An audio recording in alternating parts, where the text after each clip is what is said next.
Le foot est certainement le sport le plus populaire de France. Depuis quelques années, des mesures ont été prises dans le sport professionnel pour lutter contre des faits de violence, d'intolérance et de racisme. Dans le sport amateur, les choses avancent aussi, mais plus doucement. Dans les quartiers, ce sport est souvent un facteur d'intégration, rassemblant des jeunes de toutes origines autour d'un ballon. Le foot est aussi le reflet de la société, de ses tensions et de ses espoirs. L'AS Minguette est le club emblématique de Vénissieux. Évoluant en CFA2, fort de 500 adhérents, ce club qui fédère les différents territoires des Minguettes a vu passer des célébrités telles que Luis Fernandez ou Alim Ben Mabrouk.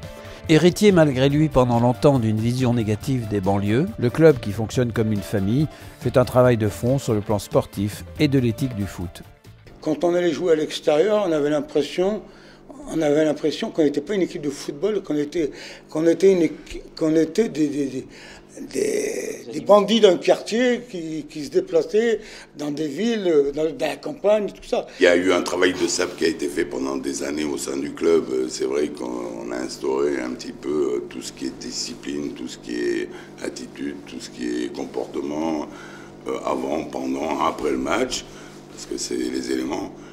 Maintenant, les clubs, un petit peu, on est reconnu par les instances du football où on a fait un gros travail pendant une quinzaine d'années, si je ne me trompe pas. Mais bon, il y a toujours des clubs qui ont des a priori encore avec une image. Et c'est un petit boulet qu'on traîne encore pendant des années. Et je pense qu'on traînera tout le temps. Il y a quand même du cœur dans ce club. Il y a des gens qui ont envie de s'en sortir. Il y a des gens qui ont envie de faire des choses. Donc je dirais, ça a été compliqué en termes d'image. Mais de travailler effectivement, d'essayer de faire un club de football, à proprement dit, avec l'aide de tout le monde, ça n'a pas été aussi difficile que ça finalement. J'ai trouvé même les gens volontaires pour pouvoir faire quelque chose et montrer qu'on n'était pas que des sauvages comme on entendait dire, mais qu'on était aussi un club de football.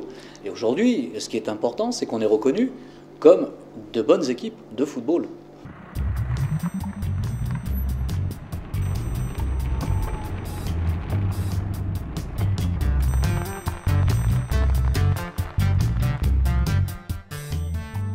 Ce jour-là, une des équipes jeunes du club se déplaçait à Dessines, match important pour la tête du classement.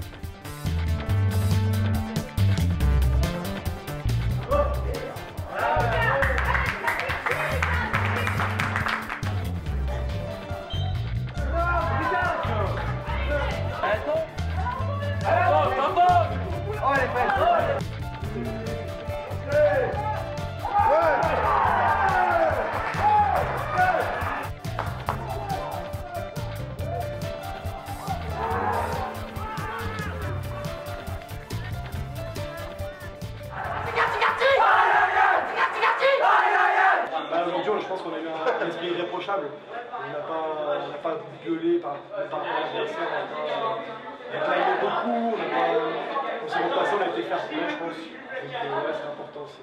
C'est important de rester calme. C'est vivre ces moments comme ça, tout au long de l'année, c'est beau. On travaille avec les gens qui ont envie de travailler, peu importe la religion, peu importe sa couleur de peau. Et puis ceux qui n'ont pas envie ou qui font des conneries, on s'en sépare. Et peu importe si c'est un blanc, un vert, un rouge. Nous, on a quand même une mission, c'est quand même de garder ce club en vie, quoi. Ça, c'est une priorité de se battre pour dire, voilà, pour tous ces gamins, pour tous ces gens, il faut des gens qui s'investissent dans le club et il faut qu'on arrive à maintenir ce club. Le fait de vivre dans le quartier, vivre à l'AS Minguette par le sport, ça m'a fait évoluer dans ma vie.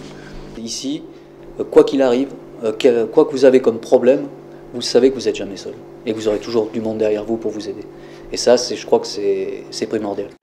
Il y a des évolutions. Alors, il y a des évolutions qui sont différentes si on parle du sport professionnel, si on parle du sport amateur. Aujourd'hui, le sport professionnel, en France notamment, est confronté à des problèmes qui sont d'ordre, on va dire, politique.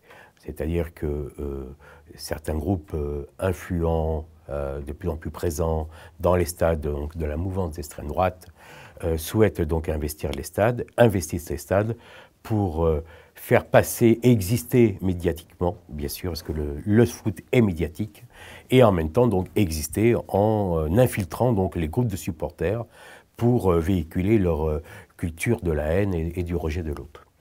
Dans le foot amateur, et donc c'est une autre situation que nous connaissons, notamment dans les milieux ruraux, quand sont organisées des rencontres entre une équipe de quartier qui est composée de joueurs d'ethnies différentes, ou donc des équipes de village qui s'ouvrent donc à la diversité, pas forcément par choix, mais par contrainte.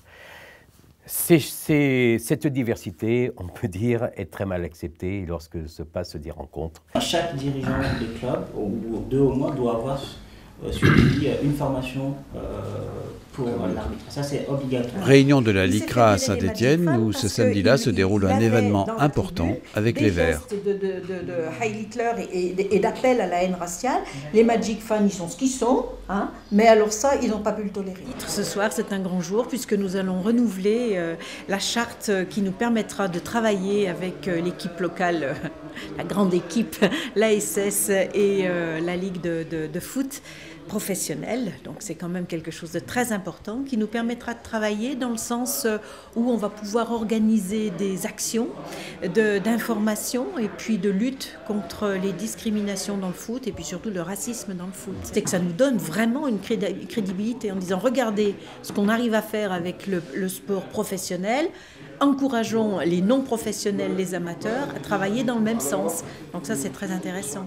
Je suis ravi d'accueillir Madame Christiane Coé, aujourd'hui présidente de la LICRA Saint-Étienne Métropole, et mon ami Patrick Trottignon, qui est président d'Évian-Thonon-Gaillard, pour la signature de la charte régionale de lutte contre le racisme dans le football professionnel. Je vous remercie vraiment d'accepter de signer ce document. C'est donner une importance au combat que nous menons.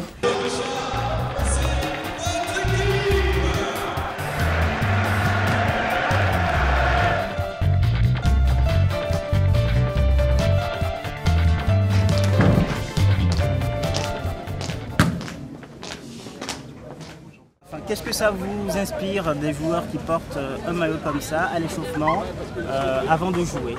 Tous les acteurs s'accordent et reconnaissent que tous les dimanches, sur tous les terrains, ils sont confrontés à ce genre de problème. Et le nombre ridicule d'affaires qui sont remontées, par exemple, à la connaissance des instances sportives, qui a mis en place un observatoire des comportements violents. Et donc, le nombre d'affaires à caractère raciste qui sont traitées est de zéro. De zéro. Voilà. Donc on voit bien qu'il y a un problème. Donc pour nous aujourd'hui, la stratégie, et parce qu'on n'a pas d'autre choix, c'est de demander aux victimes systématiquement d'aller porter plainte auprès de leur gendarmerie, auprès de leur commissariat. Et après, nous agissons pour mobiliser l'ensemble des acteurs.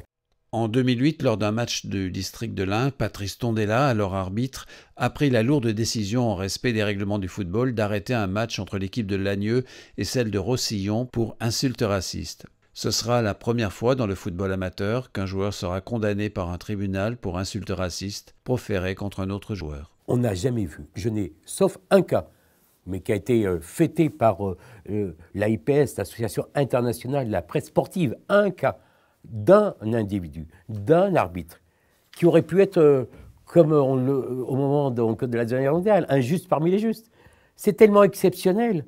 Il a été honoré par la presse internationale à Innsbruck au mois de janvier dernier. Tellement c'est un geste qui paraissait exceptionnel. Mais pourquoi?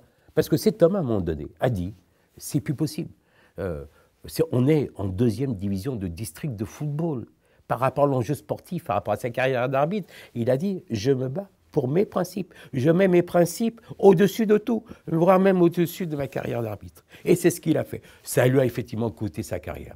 Il a eu des problèmes professionnels, il a eu des problèmes personnels. Il a été obligé, effectivement, de quitter sa région. Pour sensibiliser les jeunes au respect et lutter contre la discrimination, la LICRA a mis en place des ateliers d'écriture, des échanges entre des classes de Saint-Étienne et des villages environnants. Mieux se connaître pour mieux découvrir ces différences. Donc cette année, nous avons pris une correspondance en fait, avec l'école publique de Tardy. Le projet était en fait que les enfants se rencontrent d'un milieu différent. Donc l'école, nous, de Macla qui était à la campagne, et puis l'école de Saint-Étienne-Tardy qui étaient des enfants de ville et qui vivaient forcément différemment. Donc voilà, ce projet est encadré par la LICRA. Nous avons eu des ateliers de lecture et des ateliers d'écriture. Je me souviens d'une séance qu'on avait fait où on avait simplement dit les prénoms des autres élèves et ils avaient trouvé ces prénoms vraiment bizarres par rapport à notre classe. Donc on avait déjà pu faire un débat par rapport à ça. Puis je crois qu'ils étaient vraiment très enthousiastes en fait de venir ici, les rencontrer. On s'est bien respecté. Ouais, on s'est respecté entre nous et ça a été bien entre nous. Ouais, on n'a pas eu de machin, il n'y a pas eu de dispute, donc moi... On a joué tranquille et voilà. Moi j'ai trouvé bien ça parce que j'ai connu, ça veut dire quoi, le racisme quoi, et qu'il ne faudrait pas être raciste. Voilà.